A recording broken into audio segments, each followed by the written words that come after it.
Assalamualaikum warahmatullahi wabarakatuh. Perkenalkan nama saya Mahmud dengan NIM L0512210023. Saya dari kelompok 5. Pada kesempatan kali ini saya akan mempresentasikan hasil kerja kelompok kami dari mata kuliah dasar-dasar pengelolaan perikanan. Dan materi yang akan kami bawakan pada kesempatan kali ini yaitu mengenai tentang Mollusca bivalvia. Namun pertama-tama yang akan saya jelaskan yaitu tentang perikanan dan aquacultur dunia. Sektor perikanan dan aquacultur penting bagi masyarakat lokal dan nasional. Tidak hanya sebagai sumber makanan manusia, tetapi juga dengan menciptakan pendapatan dan menghasilkan pekerjaan melalui kegiatan aktual dan layanan tambahan, seperti pengolahan ikan dan perdagangan. Khususnya, tingkat lapangan kerja yang dihasilkan oleh sektor perikanan lebih tinggi daripada pertanian tradisional dan pertumbuhan populasi global. Di tingkat nasional, sektor perikanan juga dapat menghasilkan devisa. Karena perikanan dunia berada di bawah tekanan dan penurunan, aquacultur adalah satu-satunya yang mungkin cara untuk meningkatkan pasokan laut.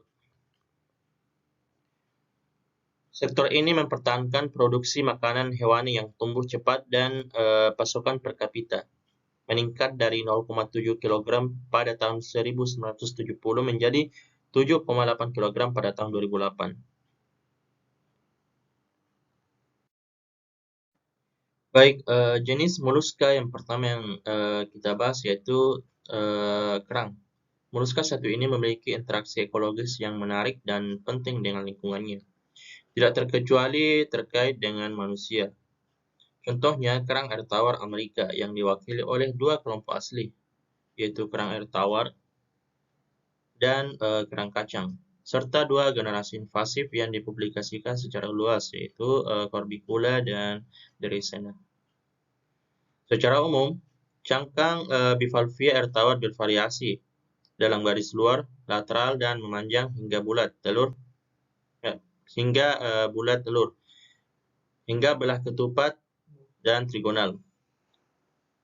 Sifat dari setiap kutub cangkang bivalvia adalah spiral, homolog dengan gastropoda. Sebuah kerang, meskipun memperluas diameter aperturnya dengan sangat cepat relatif terhadap rotasinya di sekitar sumbu melingkar, hampir melenyapkan semua indera kumparannya.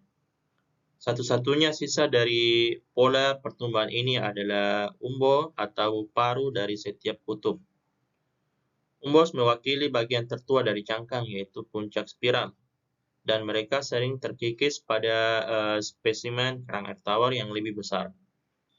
Keunggulan umbo dorsal adalah fokus terminologi mengenai simetri cangkang dan polaritasnya.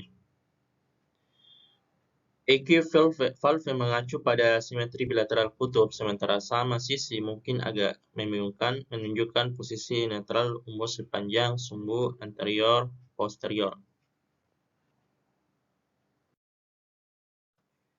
Selanjutnya yaitu jenis Mollusca bivalvia yang kita bahas yaitu tentang Mollusca tiram Pasifik.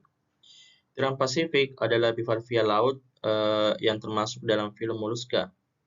Memiliki jumlah spesies hewan laut, Mollusca yang memiliki peran penting dalam fungsi ekosistem laut, air tawar, dan darat, dan memiliki pengaruh besar pada manusia, terutama sebagai sumber makanan tetapi juga sebagai sumber pewarna.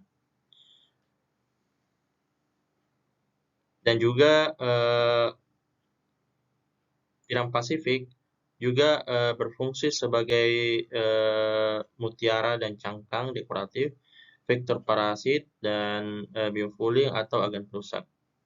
Sebagai anggota Lapotrochosa yang paling spesifik, sebagai hewan laut sesil yang hidup di daerah muara dan intertidal, tiram harus menghadapi lingkungan yang keras dan berubah secara dinamis.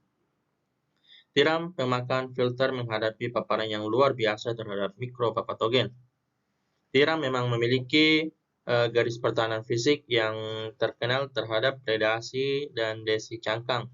Kation dalam pembentukan cangkang klasifikasi yang tebal. Inovasi evolusioner yang membuat moluska menjadi kelompok yang berhasil. Crassotrea gigas juga merupakan model yang menarik untuk biologi perkembangan karena perkembangan mosaiknya dengan tahapan moluska yang khas termasuk larva dan metamorfosis Throcopora dan Veliger.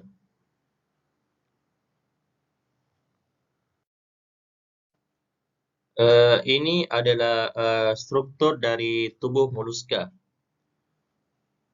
Struktur dan fungsi tubuh moluska terdiri dari 3 bagian utama, yaitu yang pertama yaitu pada bagian kaki. Pada bagian kaki merupakan penjulur bagian ventral tubuhnya yang berotot, menjadi tentakel yang berfungsi untuk menangkap mangsa. Yang kedua yaitu pada bagian massa visceral. Pada bagian ini bagian tubuh moluska yang lunak. Massa visceral merupakan kumpulan sebagian besar organ tubuh seperti pencernaan, ekskresi, dan reproduksi. Kemudian yang ketiga, yang terakhir yaitu pada bagian mantel. Pada bagian mantel ini membentuk rongga mantel yang berisi cairan.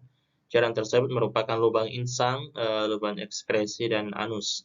Selain itu, mantel juga dapat mensekresikan bahan penyusun cangkang pada moluska bercangkang.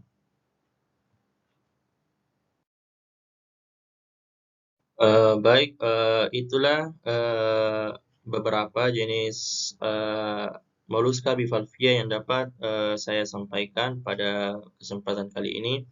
Dan apabila ada kekurangan dalam penyampaian saya, mohon dimaafkan. Dan mungkin untuk kedepannya saya akan lebih memperbanyak pengetahuan saya tentang moluska bivalvia ini.